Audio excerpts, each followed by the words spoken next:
Good evening. Thank you. 1 year ago, I introduced my father when he declared his candidacy. In his own way and through his own sheer force of will, he sacrificed greatly to enter the political arena as an outsider, and he prevailed against a field of 16 very talented competitors. For more than a year, Donald Trump has been the people's champion, and tonight, he is the people's nominee.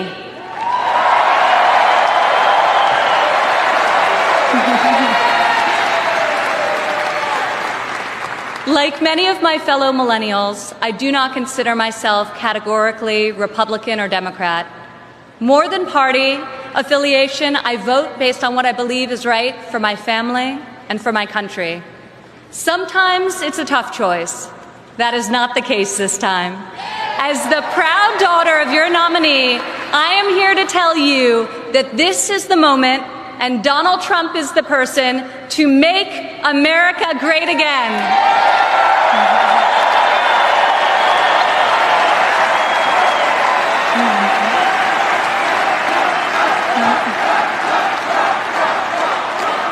Real change, the kind we have not seen in decades, is only going to come from outside the system, and it's only going to come from a man who has spent his entire life doing what others said could not be done.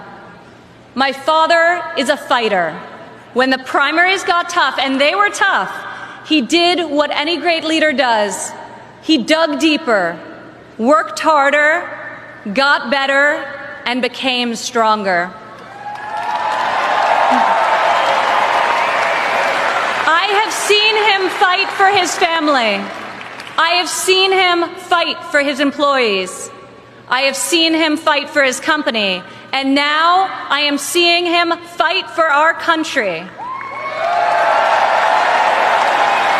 It's been the story of his life, and more recently, the spirit of his campaign. It's also a prelude to reaching the goal that unites us all, when this party, and better still this country, knows what it is like to win again.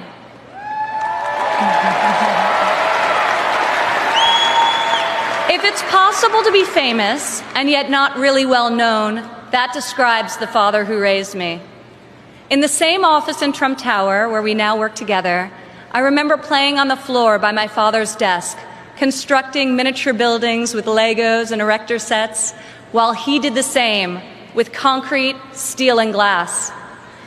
My father taught my siblings and me the importance of positive values and a strong ethical compass.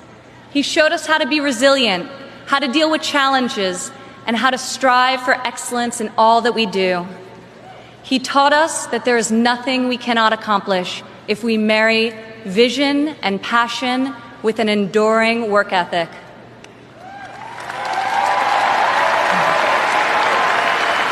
One of my father's greatest talents is his ability to see potential in people before they see it in themselves.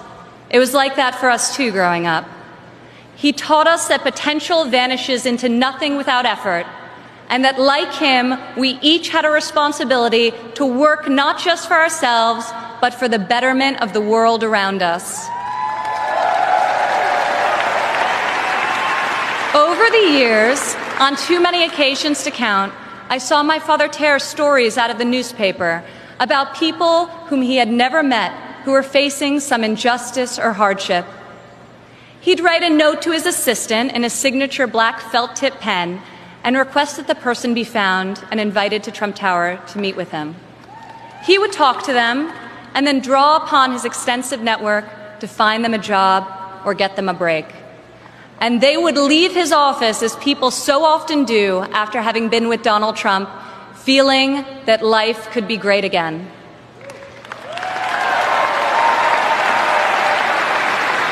Throughout my entire life, I have witnessed his empathy and generosity towards others, especially those who are suffering. It is just his way of being in your corner when you're down. My father not only has the strength and ability necessary to be our next president, but also the kindness and compassion that will enable him to be the leader that this country needs.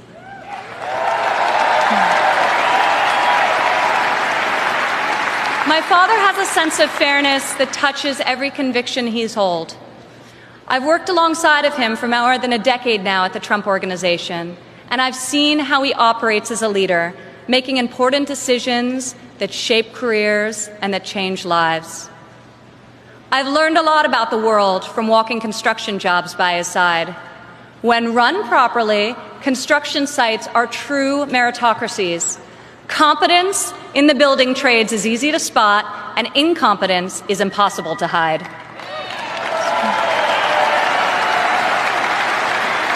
These sites are also incredible melting pots, gathering people from all walks of life and uniting them to work towards a single mission. There have always been men of all background and ethnicities on my father's job sites, and long before it was commonplace, you also saw women. My father values talent. He recognizes real knowledge and skill when he finds it. He is colorblind and gender neutral. He hires the best person for the job, period. Words and promises, no matter how visionary they sound, will only get you so far. In our business, you're not a builder unless you've got a building to show for it. Or in my father's case, city skylines.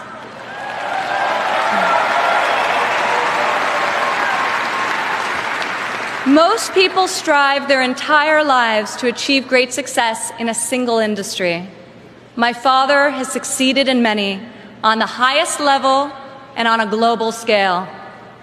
One of the reasons he has thrived as an entrepreneur is because he listens to everyone. Billionaire executives don't usually ask the people doing the work for their opinion of the work. My father is an exception. On every one of his projects, you'll see him talking to the super, the painter, the engineers, the electricians. He'll ask them for their feedback, if they think something should be done differently or could be done better. When Donald Trump is in charge, all that counts is ability, effort, and excellence.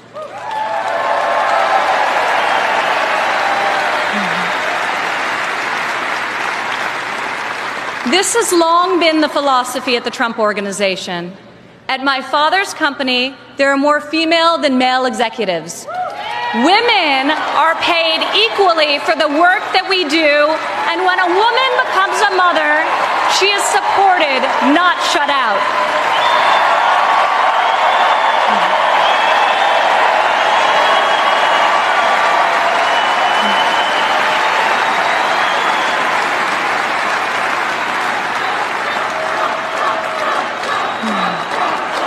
Women represent 46% of the total U.S. labor force, and 40% of American households have female primary breadwinners. In 2014, women made 83 cents for every dollar earned by a man. Single women without children earn 94 cents for each dollar earned by a man, whereas married mothers made only 77 cents.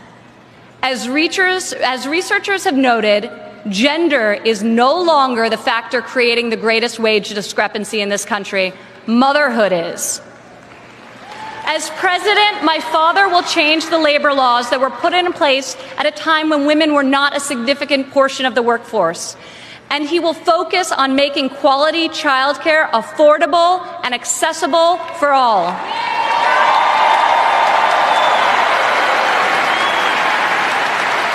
As a mother myself of 3 young children, I know how hard it is to work while raising a family. And I also know that I'm far more fortunate than most. American families need relief. Policies that allow women with children to thrive should not be novelties, they should be the norm. Politicians talk about wage equality, but my father has made it a practice at his company throughout his entire career. He will fight for equal pay, for equal work, and I will fight for this too, right alongside of him.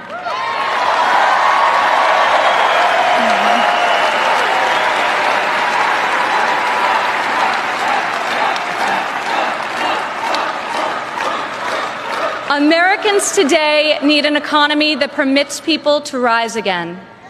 A Trump presidency will turn the economy around and restore the great American tradition of giving each new generation hope for brighter opportunities than those of the generation that came before. In Donald Trump, you have a candidate who knows the difference between wanting something done and making it happen. When my father says that he will build a tower, keep an eye on the skyline. Floor by floor, a soaring structure will appear, usually record-setting in its height and iconic in its design. Real people are hired to do real work. Vision becomes reality. When my father says that he will make America great again, he will deliver.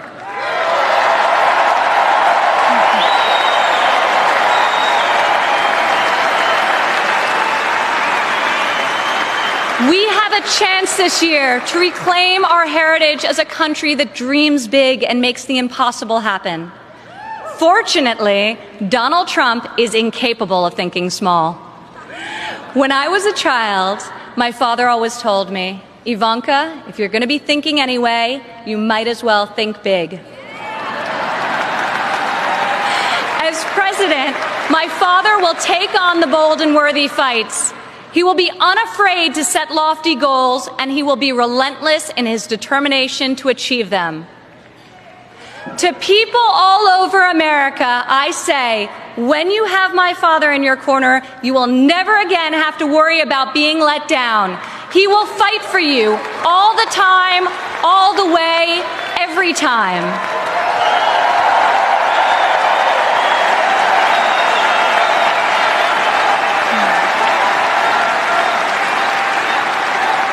Maybe it's the developer in him, but Donald Trump cannot stand to see empty main streets and boarded-up factories.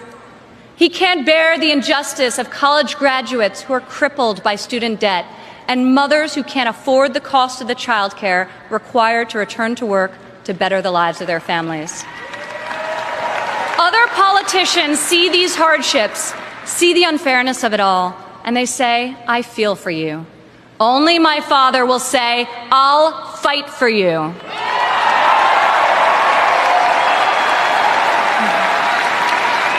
The hard-working men and women of this country identify with my father. He is tough and he is persevering. He is honest and he is real. He's an optimist and he's a relentless believer in America and all of her potential. He loves his family and he loves his country with his heart and his soul. Politicians ask to be judged by their promises, not their results. I ask you to judge my father by his results. Judge his values by those he's instilled in his children. Judge his competency by the towers he's built, the companies he's founded, and the tens of thousands of jobs he's created. He is the single most qualified person to serve as chief executive of an $18 trillion economy. My father will call upon the best and brightest people from all spheres of industry and both sides of the aisle, a new set of thinkers to face our country's existing and future problems with fresh perspective and brave new solutions. Come January 17, all things will be possible again. We can hope and dream and think big again. No one has more faith in the American people than my father. He will be your greatest, your truest, and your most loyal champion.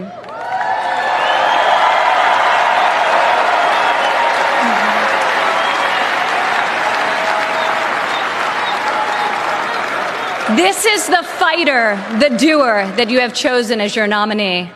In ways no one expected, this moment in the life of our country has defined a mission and given it to an extraordinary man. He is ready to see it all the way through, to speak to every man and every woman of every background in every part of this great country, to earn your trust and to earn your vote. He earned that and much more from me a long time ago. I have loved and respected him my entire